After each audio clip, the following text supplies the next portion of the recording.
Hey guys, Sleepy Reader here. This is just another Wednesday pickup video.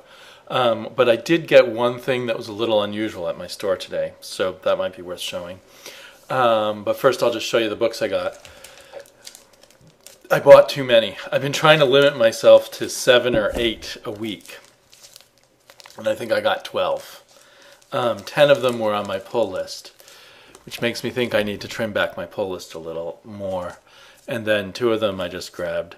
I wasn't thinking as clearly as usual because I had to bring my daughter to the store with me, and I had to carry her on my shoulders the whole way. The store's about, 7 or 8 blocks from my house.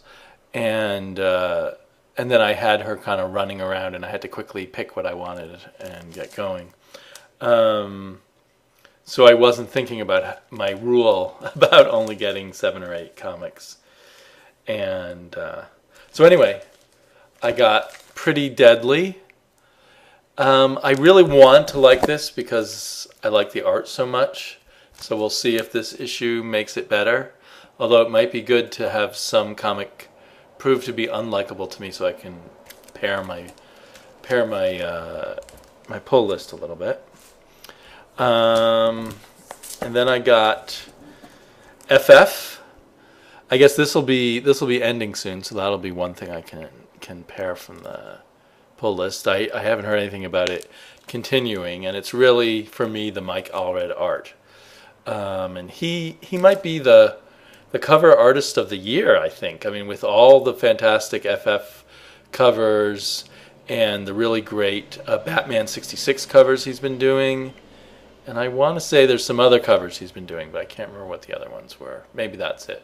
But even those alone, there's been quite a streak of really good covers. 5 Ghosts. Very nice cover. Nice coloring on that cover. And the back cover is just stuff about the comic book, so that's great. I like it when the back cover doesn't have ads on it. Like Pretty Deadly, I mean, this is my ideal, actually, where the cover forms a whole picture. Evil tape. That will be thrown away immediately. So yeah, this is a beautiful, beautiful spread. I think all comic book covers should be like this, or a lot of them. I mean, I guess it changes the artist's composition if she or he has to figure out how to make a striking front cover, but then make it continue as a picture. So maybe not always a spread would be good, but a lot of times, I mean, I really like that. Black Science, that's a really great cover, or I just love the layout of that cover. The picture's a bit dark because it's in outer space, and just a repetition of their logo on the back, but that's nice. I mean, it's kind of classy. Your typical Big 2 comic. Decent cover. Manipole. Interesting that it's not showing the Flash on the cover, just Barry Allen. But then, of course, a much less appealing ad on the back. Saga. Why doesn't Saga ever do... They just leave their back cover blank. Why don't they ever do a full wraparound? That would make an even better print if they ever did it. At first look, this is one of my... I've loved almost every Saga cover. This is one of the lesser covers. Maybe it'll grow on me. Oh, there's an excellent cover. Letter 44. That's a great science fiction comic book cover. I wonder if it was done by the interior artist. It doesn't seem like his style. Well, somewhat. I guess it might be. It might be the interior artist. Someone Albuquerque, not the Albuquerque that we're all used to, but another Albuquerque. But that's very promising, very nice cover. The back cover on this just has a nice logo from Oni Press. That's not bad. Not exciting, but not bad. Hawkeye. Does this recapitulate another Hawkeye cover? I feel like I've seen this already, or something very close. L.A. Woman. I got to catch up on Hawkeyes, actually. I think about 3 or 4 to read.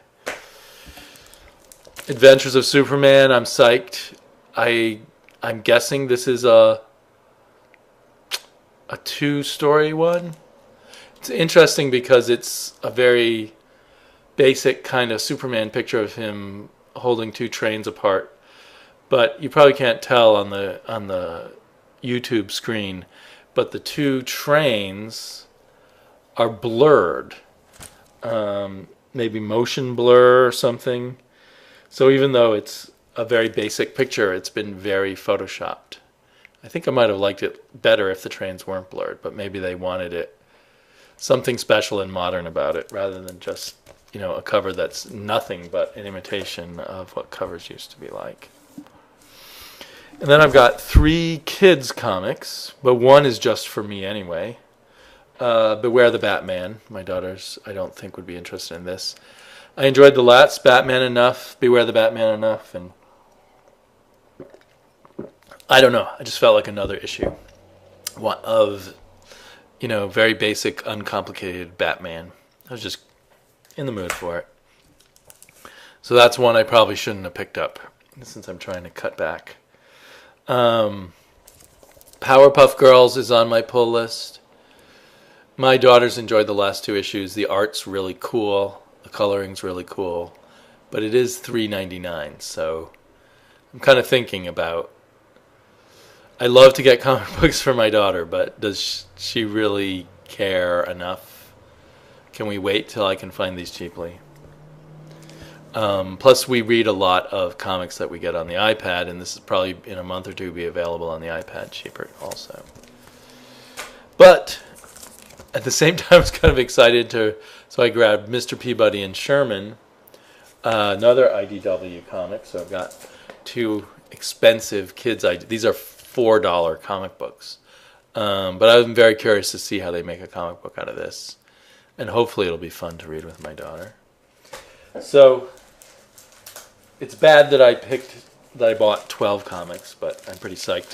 Hopefully I get some time to read them. It's Thanksgiving holiday has begun, which might mean that I'll just be too busy with stuff going on, just family shenanigans, to just sit down by myself and read.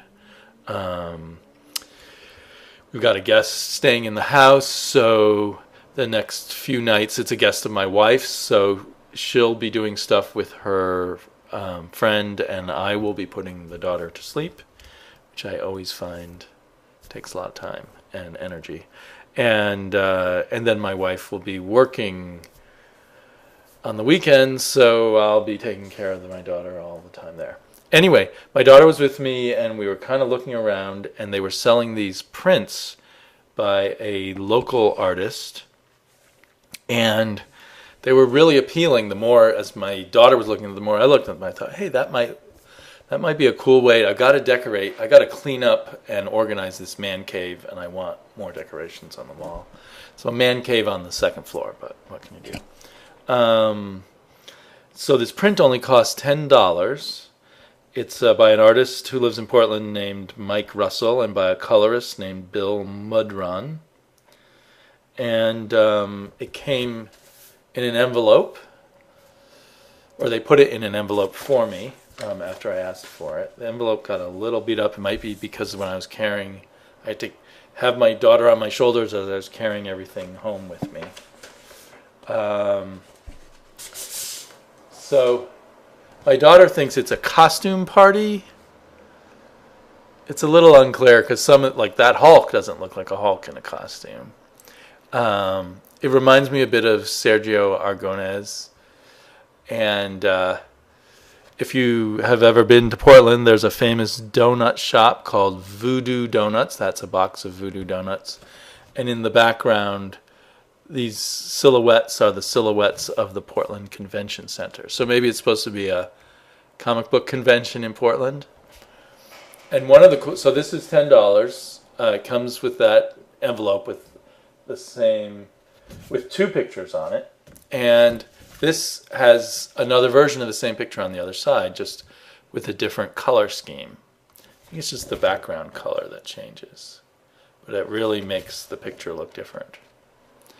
So which side to put up on my wall? I can't quite decide. My daughter votes for the blue one. She always likes things that are blue. It's 12 by 12, which is kind of an unusual size. I wonder if I can find a ready-made frame for it that I can just pop it into. And I also have coming in the mail a picture by Sean Riaz of Adam West as Batman that I'm looking forward to getting, and I hope to find a frame for that and put it up. So I'll start having decorations back here. And yeah, I think I'm also getting from him a picture of Alfred, the Adam West version of Alfred, the Alfred from the old TV show. So I'm really psyched for when those will arrive from Trinidad. I think it's the first time I bought a print. I don't normally notice them for sale at my comic book shops. I assume that artists sell them at conventions, from what people said. So on the envelope, you can see the small black and white version of that picture. There's also a small black and white version of the other print by this artist they're selling, which I liked also. It was hard to choose between the two. Now this one obviously is my daughter's interpretation. It's a girl dressed up as Batgirl and a boy dressed up as Spider-Man. Very fun picture. So yeah, great bargain, but I spent too much money.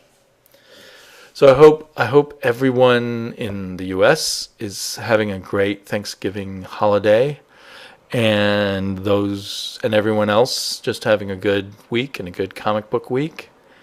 And if I'm real lucky, maybe in a few days I'll be able to post my thoughts on most of these books.